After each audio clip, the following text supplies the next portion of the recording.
This is my favorite Hitchcock movie. It's my favorite. The Birds is my favorite Hitchcock movie, and I think part of it is that you never know why these birds attack. They just never explain it. They don't sew it up at the end, so there's no reason. You're just like, why are these birds all of a sudden attack this place? So there's always this mystery that's left with it. Whereas most of his movies, there is some reason. You know, the mother is crazy, and so the son, you know, became crazy. But with the birds, you just never know. And Tippi Hedren is one of the main characters in the movie, and she's, you know, the classic Hitchcock blonde with this wonderful French twist that she has, and this great, stunning, like sage green suit. Well, it's like a full-length dress, and then this jacket that goes over it, and then she's in Bodega Bay, and she gets this flannel nightshirt that they put in a brown paper bag, and so it just represents this kind of transition into, like, she's crossed over into this other world, and then this other world turns out to be this world where these birds are attacking for no reason at all, and seemingly because of her arrival. Like, it happened as she came there. So is she the catalyst? Is she the reason? Is it, you know, you just don't know. There's never any clear-cut reason why these birds keep attacking. Let me see.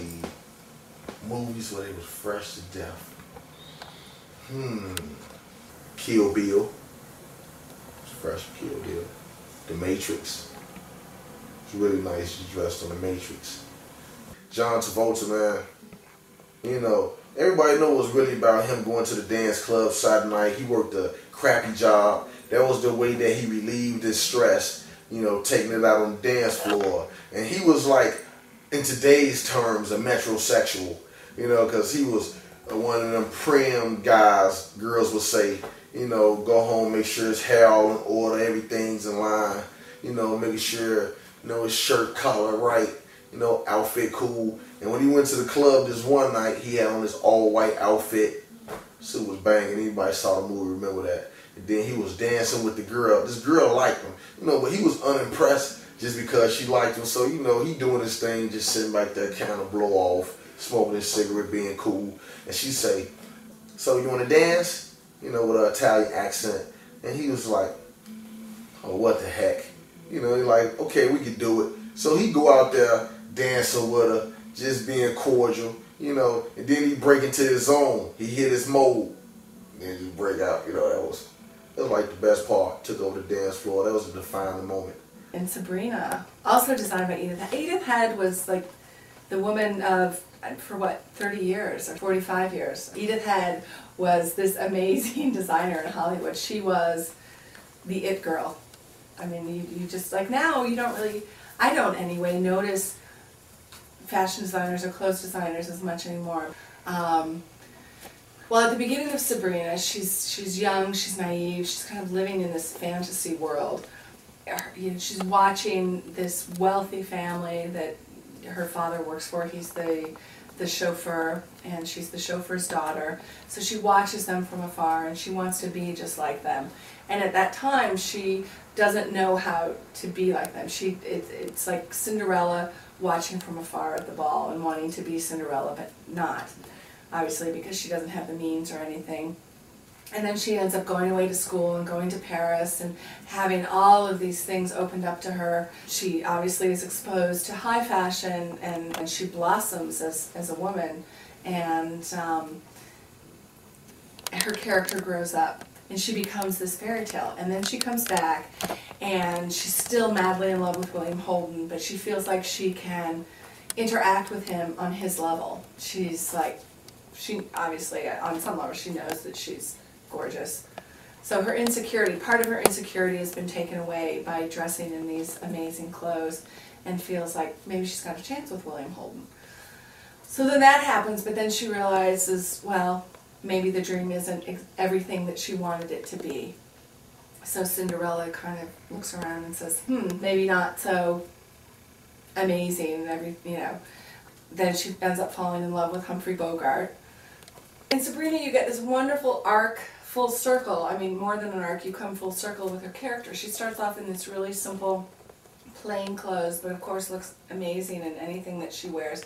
Goes to Paris, gets culture, gets all of that wonderful stuff that then she feels she can come back home and compete with the upper society, that East Coast world that she's dreamed of and fantasized of her whole life while she's been growing up and wanting to be, realizes that the man that she's worshipped from afar maybe doesn't have as much substance as she needs in her life, ends up falling in love with Humphrey Bogart. And I think the reason then that her clothes become more simple after that is because she's given up the fantasy. And she realizes that reality is much better. And I think she also feels more confident with herself. So she doesn't have to be so poised and so, she's not out to impress as much. And she can kind of blend the two sides of her personality. And she's come full character in that regards. So she still has, you know, she's still got the man in the rich house and everything, but it completely flipped from what she wants. Okay, a little bit corny, but Grease was a really fun movie because it dated the movie perfectly. Everything was overdone and elaborate. It made a big difference in, you know, the good and the bad, or the good and the evil, or whatever in the movie, because Sandra Dee was very innocent, and she spent this great summer with this guy she fell in love with, and she was wearing long poodle skirts and cardigan sweaters, and he was sort of ostracized from his group for liking someone that was so conservative and sweet and innocent. And then towards the end of the movie, they're so in love with each other, they do this like swap, and you know, he's in a Rydell High cardigan button-up and tries to play all these sports, and she's in her, you know, little mule slides and hot pants and, you know, off the shoulder. I mean, even the hairdos, you know, they change to make themselves look more innocent or more of a rebel. And then it was filmed in the 80s though, and the hot pants that she was wearing were spandex, which weren't around at the time, or the era the movie was supposed to take place in.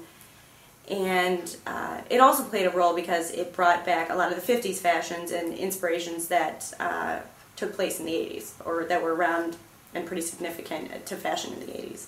Well, the fashion in the film kind of give the film, they kind of add to the whole setting of the film, add to the atmosphere.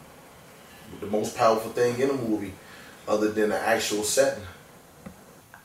I don't think that anybody could disagree that it plays a huge role in everything, and the way that everything's perceived.